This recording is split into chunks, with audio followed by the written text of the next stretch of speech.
अहो भाग्य कि आपका महादेव की पत्नी के रूप में स्वागत करने का सुअवसर प्राप्त हुआ मुझे।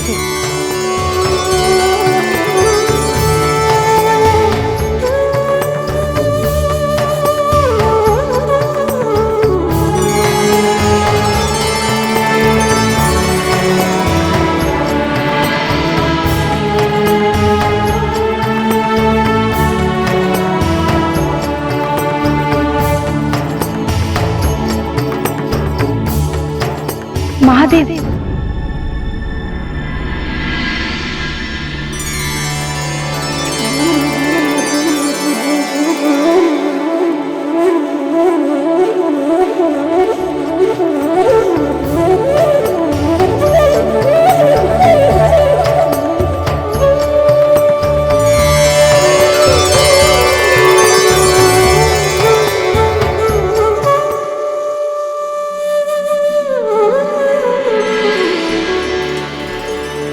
भविष्य कितना ही दूर क्यों ना हो, एक दिन तो वर्तमान का रूप अवश्य लेता है। कितने कल्पों की प्रतीक्षा के बाद आज इस कैलाश पर आपके और आदि शक्ति के पुनर्मिलन के साक्षी हैं हम सभी।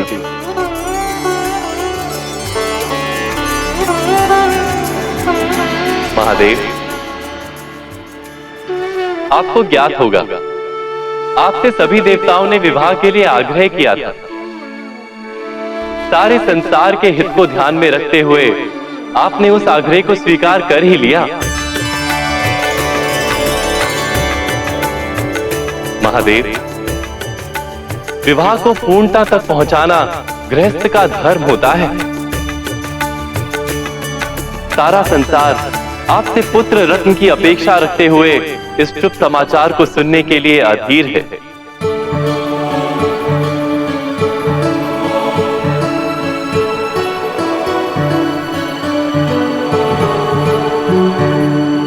मिष्टी जितनी अधीर मेरे विवाह के लिए थी, उससे कहीं अधीर मेरी संतान के लिए है।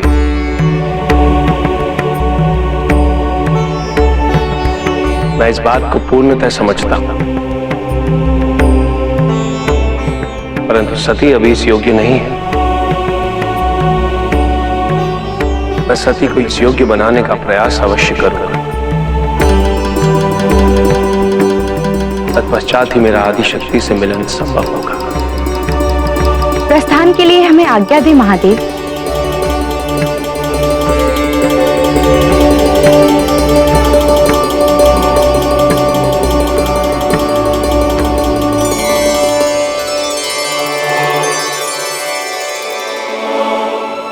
अवसर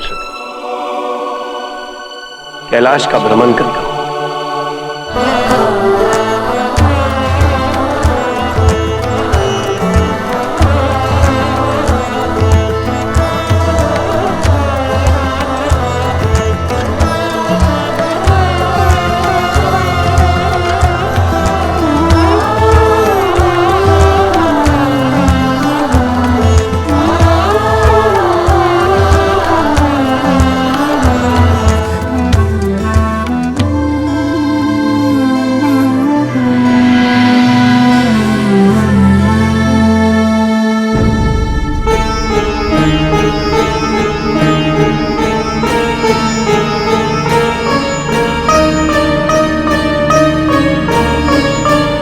मैं वहां बैठना चाहती हूँ। नहीं सती, तुम अभी इस योग्य नहीं हुई हो। जब आपने मुझे अपनी अर्धांगिनी के रूप में स्वीकार कर लिया है, तो वो ध्यान करने का स्थान मुझे अस्वीकार क्यों करेगा?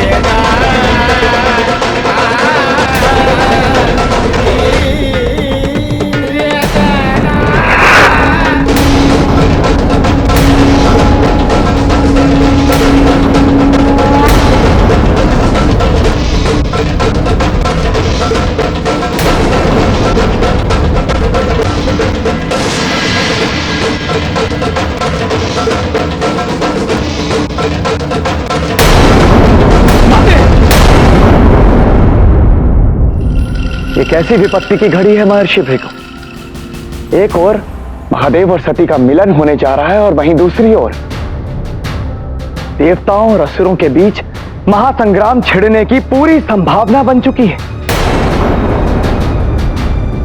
महादेव और सती के मिलन में इतनी बड़ी बाधा क्यों? ये अनर्थ मुझे स्पष्ट दिख रहा था, पर मैं क्या बताऊं कि कैसे प्रजापति ने मुझे वचनबद्ध कर किसी से कुछ ना कहने का आदेश दे दिया, क्योंकि उनका उद्देश्य यही था, महादेव और सती के मिलन में बाधा। तारकासुर को रोकने का क्या उपाय है महर्षि? क्योंकि उसे तो स्वयं महादेव ने अभयदान दिया है, जिसकी मृत्यु ही नहीं हो सकती। उसे पराजित कौन करेगा और कैसे? मैं रोक सकता था मैं, किंतु मेरे राजधर्म ने मुझे इतना अशक्त, इतना विवश कर दिया कि मैं कुछ नहीं कर सका। यदि शिव की उपस्थिति हो तो हर संकट, हर आपदा का अंत सुखमय ही होता है। क्षमा प्रार्थी हूं, सती के विवाह के लिए उपस्थित नहीं हो पाया, क्योंकि पिता ब्रह्मदेव ने तपस्या का आदेश जो दे दिया था। मैंने सुना है विवाह बड़े अच्छे से संपन्न हुआ। वैसे प्रजापति दक्ष है कहां? पुत्री के वियोग से उभरे हैं कि नहीं? हाँ, दुखी तो बहुत होंगे, अपनी इच्छा के विरुद्ध पुत्री का विवाह जो करना पड़ा।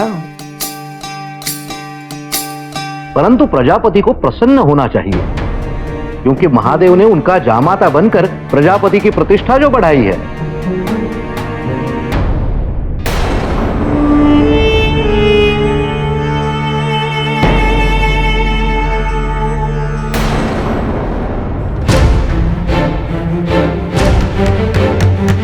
माता को क्या हो गया महादेव? इन्हें इस अवस्था से उभारिए महादेव। चिंता मत करो नंदी, सती शीघ्र ही अपनी मूर्छा से स्वतः बाहर आ जाएगी।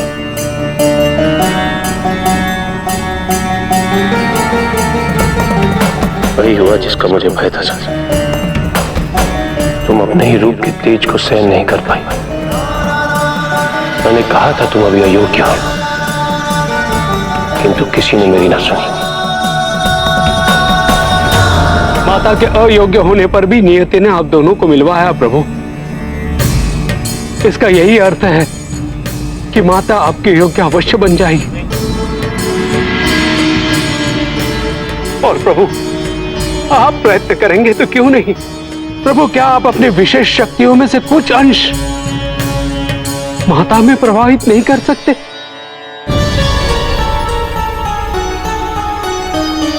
अवश्य कर सकता हूं नंदी, किंतु आदि शक्ति की ऊर्जा को ग्रहण कर उसे दृढ़ रखने का बल अभी सती के शरीर में नहीं है।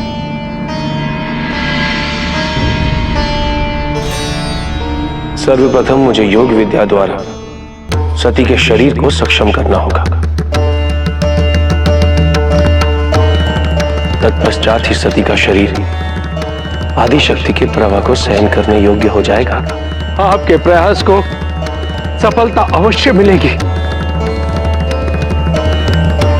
इसका दृढ़ विश्वास है मुझे प्रभु, दृढ़ विश्वास है।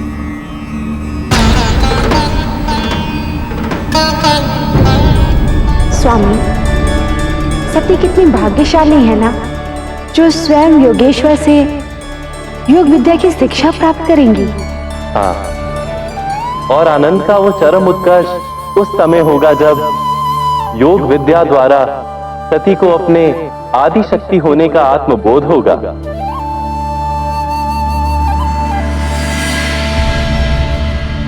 नारायण की जय हो। प्रभु, स्वर्ग पर भयंकर विपदा आ गई है। तारकासुर ने देवताओं के विरुद्ध युद्ध घोषित कर दिया है और उसके आक्रमण का केंद्र स्वर्ग है। यदि शीघ्र ही आपने कोई युक्ति नहीं बताई तो स्वर्ग पर असुरों का साम्राज्य स्थापित हो जाएगा। मेरे हर संभव प्रयास के पश्चात भी मैं आपको तारकासुर को पराजित करने की युक्ति नहीं बता पाऊंगा। यदि शिव ने उसे अभयदान दिया है तो मैं उसे कैसे रोक सकता हूं? आप लोगों को शिव से ही कोई सुझाव मिल सकता है।